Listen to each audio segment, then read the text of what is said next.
Bom dia, boa tarde, boa noite. Aqui é o professor Roger, mais uma vez falando com vocês do Cursinho é Sol. Em meio a essa quarentena a gente tem que gravar nossas aulas, então a gente vai para nossa segunda aula de História Geral, que o tema de hoje é Grécia. E espero que em breve a gente possa estar dando aula presencialmente, né? Então, vamos lá, né? Quando eu falo em Grécia Antiga, tal, a gente imagina aquelas colunas, aqueles templos, aquelas estátuas, toda aquela mitologia que a gente vê em God of War, em filmes como o Percy Jackson e tudo mais. Mas assim, a gente tem que lembrar que Grécia Antiga, tipo, não foi inteira, totalmente, essa Grécia que a gente vê nos filmes, né? Ela surgiu num determinado período e ela se moldou no decorrer do tempo. Não é uma coisa assim, tipo, surgiu a Grécia, já surgiu o templo, como se fosse uma sementinha que você brotou ali, já surgiu o Partenon, a Acrópole, todos aqueles monumentos, a cidade de Atenas, Esparta, não. Isso foi um processo demorado, foi um processo longo, foi um processo de milênios, vamos dizer assim, né? A gente começa ali no ano 2000 antes de Cristo e a gente vai até 146 antes de Cristo, então assim, tipo, quase 2000 anos de história da Grécia Antiga, se a gente for parar para ver isso, claro, porque depois desse tempo não é que ela também sumiu, ela continua existindo, só que depois de 146 é quando os romanos dominam. Então, assim, a gente tem que entender que em história, assim como na aula passada a gente falou de Egito, as coisas vão se moldando, vão surgindo, se consolidando. Não é assim, acabou a história antiga, começou a média, puf, tudo mudou, né? Tipo, tem um período de adaptação, de mudança e tudo mais. Mas vamos lá. Quando a gente fala em Grécia, né, a gente tem que lembrar de uns traços que perduraram durante todo o período da sua história antiga.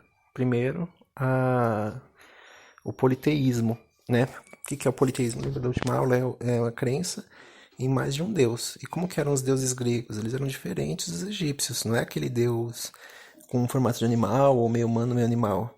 Os deuses gregos, se vocês verem nos livros e tudo mais, eles são em formatos humanos, né? E aí cada um representa uma entidade, um elemento e tudo mais, como a gente já ouviu falar, como Zeus, Afrodite, Hera, Apolo, né? A gente também tem que tomar cuidado para não confundir com os deuses romanos, porque os romanos, depois que eles dominaram a Grécia, eles se apropriaram de muitos deuses gregos, assim como de outros povos, né? Os romanos eles se apropriavam de deuses de outros povos. Isso a gente vai ver na próxima aula. Mas por enquanto é importante saber isso, né? Tipo, por exemplo, Zeus, Afrodite, Apolo,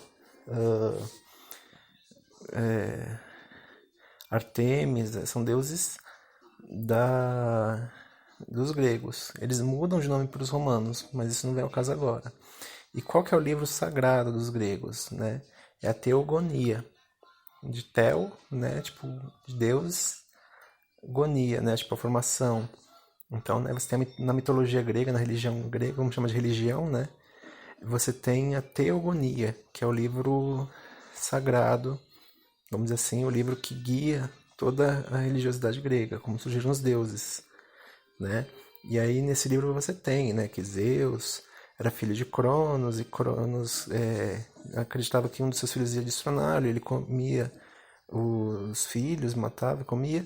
E aí você tem Zeus que vai lá e decepa, né, os testículos do pai, e aí nascem Afrodite, nascem outros deuses, né? Então, uns são filhos de um, outros são filhos de outro, né? Hera era esposa de Zeus, Hércules era filho de uma traição de Zeus, porque na mitologia grega a gente tem que lembrar de outro traço.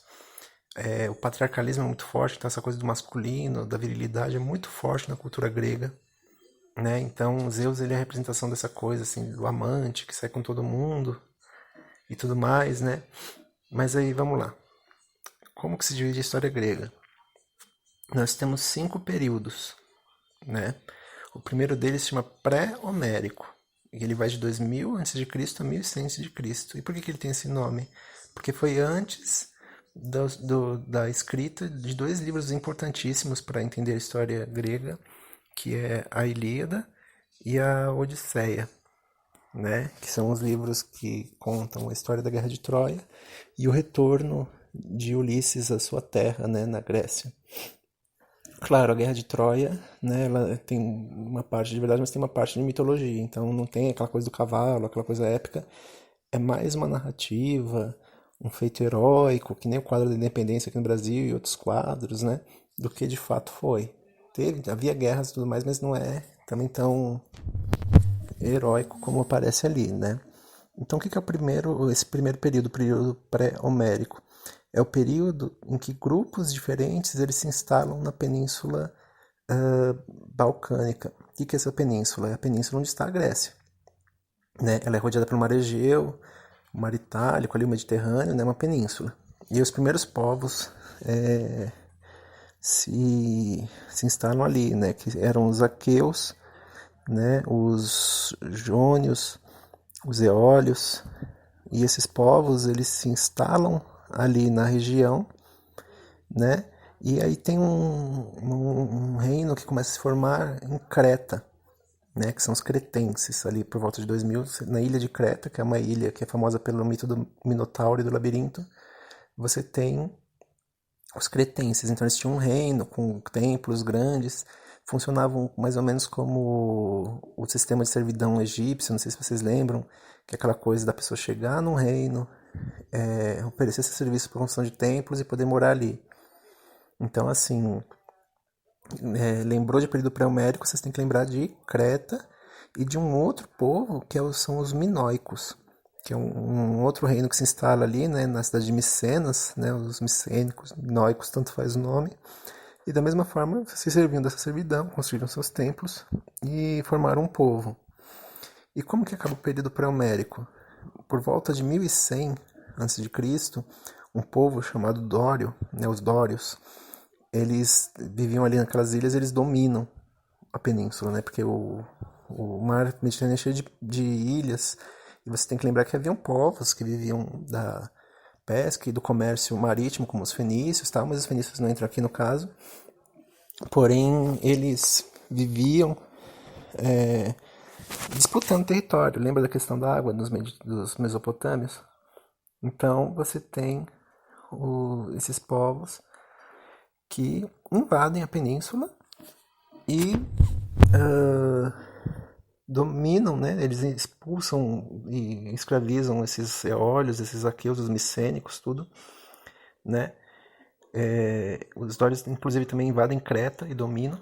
E a partir desse momento começa o período homérico, que mais ou menos na mesma época em que os dórios estavam lá invadindo e dominando tudo, Homero escreve seu livro. E aí tem um detalhe: no período pré-homérico, os cretenses, os micênicos, eles tinham um sistema de escrita, né? Eles desenvolveram um sistema de escrita fonético. Claro, aí entra os fenícios, que eu falei para tirar, mas eles aparecem rapidamente, muito influenciado pelo sistema de escrita dos fenícios, que é aquele sistema fonético, né? Cada letra representa um som. E aí os cretenses, os micênicos, esses povos, eles fazem um sistema de escrita, só que esse sistema de escrita ele é todo perdido quando os dórios vêm. Não é que ele deixou de existir, mas ele deixa de ser usado pelos dórios. Então, no período homérico, é muito difícil você buscar informações escritas da história grega, porque a maior parte da história nesse período deixou rastros materiais e não escritos, né? Se no pré-homérico você tem tábuas, pedras com escritos, no homérico não, a única coisa que você tem é a Odisseia e a Ilíada. Então, assim, são só 2 livros para você estudar um período inteiro, porque de resto você vai ter vasos, objetos e tudo mais, né? E esse período, né, homérico, que só tem os livros, ele vai de 1100 até 800 a.C. E como que a gente caracteriza esse período? É um período de uma economia familiar, né, de subsistência, né? O que é isso? Você cria um sistema de trocas de alimentos entre famílias, né? No caso, como eu falei que era patriarcal, o pai da família liderava esse, esse, esse grupo e ele fazia trocas com outras famílias. Então, como que se chama esse modelo de troca de produtos? Se chama oikos, né? Vocês lembram da palavra economia? Né? Vem de oikonomia, né? Do grego, que é a organização da casa. né?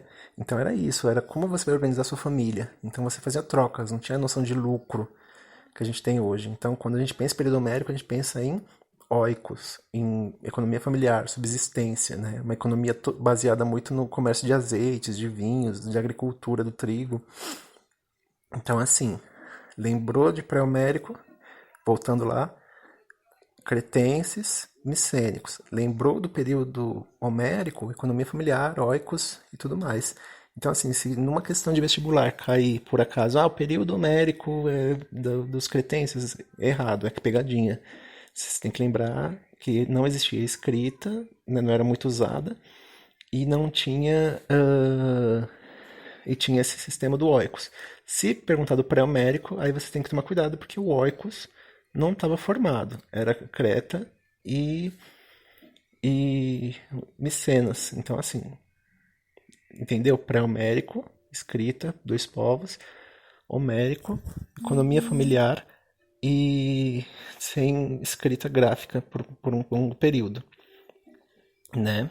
Ah, como nesse período também a população começa a crescer muito, né? Então o oikos ele começa a perder força, porque surgem muitas famílias, né? E essas famílias vão mudando seu sistema de escrita, e aí o líder desse, desse, dessas famílias, ele começa a ver que ele não consegue mais dar conta. Então ele passa o seu poder para outros, né, para os mais poderosos, né, mais ou menos no ano 800. E aí inicia-se o terceiro período, que é o período arcaico, que vai de 800 até 500 a.C. E aí nesse período você tem, né, a constituição de uma coisa que vocês vão ouvir muito na história grega, que é a formação da cidade-estado. O que é cidade-estado? Quando a gente pensa em Grécia, a gente não pode pensar como no Egito ou em outros povos, que você tem um rei, um imperador, um faraó. Cada cidade passa a ter o seu próprio rei. Como foi na Suméria, vamos dizer assim. Os sumérios também tinham essa organização de cada cidade ter seu governante. E aí, nesse período, a escrita volta a ser usada. Então você volta a ter muitos materiais, muitas fontes para estudar a história grega, porque a escrita volta a ser de uso desses povos. E é interessante que cada cidade-estado tinha um modo de se organizar, porém todas elas acreditavam nos mesmos deuses. Às vezes uma tinha um deus protetor, outra tinha outro, mas uma não deixava vamos dizer assim, de orar para o deus do outro, né? Até porque é interessante que nas batalhas em cidades-estados, muitas vezes uma cidade ia lá e fazia oferenda para a divindade da outra cidade para ajudar a derrotar os seus protegidos. Isso é bem interessante. Mas assim, vamos lá, período arcaico, cidade-estado. E como que essa cidade-estado ela se organizava? Você tinha um governante, e aí você tinha um território agrícola, um centro urbano e uma acrópole. O que é essa acrópole? É o lugar onde se tomavam as decisões políticas, né? E aí essas decisões políticas elas eram tomadas principalmente por homens livres e que não eram estrangeiros. A gente vai explicar isso melhor daqui a pouco, né? E por que a cidade-estado se forma? Como eu falei, a população cresce, as famílias não conseguem mais dar conta de organizar-se e começam a se formar um novo sistema, que é um sistema por um rei de uma cidade onde várias famílias estão juntas. Não é que cada família cuide de si. É um rei que cuida de várias famílias que estão dentro de uma cidade, né? E aí o que acontece? Como a população crescia muito, os gregos começam a também expandir-se territorialmente. Então eles começam a sair nos seus barquinhos da península e formar colônias, vamos dizer assim, em outros territórios, seja na Península Itálica, ali na África, no norte da África tem Cartago, né? Ali onde hoje é a Espanha, na Península Ibérica também. Então eles vão formando coloniazinhas, que nem os fenícios faziam, de pegar o Mediterrâneo todo. Eles foram se expandindo e foram formando suas colônias, né? Para quê? Para poder dar conta de manter a alimentação do seu povo e para trocar produtos, né? Não tinha muita gente, não tinha mais como plantar para todo mundo, eles tinham que se expandir. Se expandindo, você tem mais território para plantar e mais alimento, né? Então, por enquanto, no período arcaico é isso. Período arcaico, expansão territorial, formação da cidade-estado. Mas vamos para o próximo tópico, que é a consolidação de duas cidades-estados dentre todas, né? Que aí sim a gente entra no período clássico. da história grega, vamos dizer assim.